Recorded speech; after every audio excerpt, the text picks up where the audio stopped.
Hi friends, இன்றைக்கி நம்ம வீட்டில் என்ன லஞ்ச் பார்க்கலாம் வாங்க. இன்றைக்கி சிவன் ராத்திரி, அதனால் எல்லோரும் நைட்டுக்கு கண்ணை முழித்து சாமியை கும்பிடுங்க. சிவன் கோயிலுக்கு போயிட்டு வாங்க, அபிஷேகத்துக்கெல்லாம் வாங்கி கொடுங்க. இன்றைக்கி நாங்களும் கோயிலுக்கு கிளம்ப போகிறோம், அதனால் எல்லாருமே வெஜிடேரியன் தான். பாருங்கள், ஒயிட் ரைஸு, இன்றைக்கி சிறுகீரை போட்டு பருப்பு போட்டு கடைஞ்சிருக்கோம். இது கொத்தவரங்காய், இதில் பொட்டுக்கடலை போட்டு பொரியலுக்கு போட்டிருக்கோம், நல்லா டேஸ்ட்டாக இருக்கும். இது சிறுகீரை போட்டு பருப்பு போட்டு கடைஞ்சிருக்கோம். அதுபோல் வாரத்தில் ஒரு 2 நாள் 3 நாள் கீரை எடுத்துக்கோங்க, உடம்புக்கு நல்லது இந்த வெயிலுக்கெல்லாம்.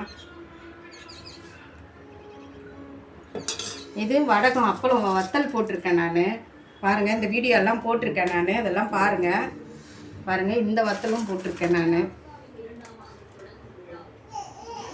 பாருங்கள், இன்றைக்கி சூடான ஒயிட் ரைஸு, சிறுகீரை சாம்பார், பருப்பு போட்டு கடைஞ்சது, கொத்தவரங்காய் பொரியல், வத்தல், கொத்தமல்லி வத்தல் போட்டிருக்கேன். வாங்க எல்லோரும் சாப்பிட்லாம். சாப்பாடு ரெடி.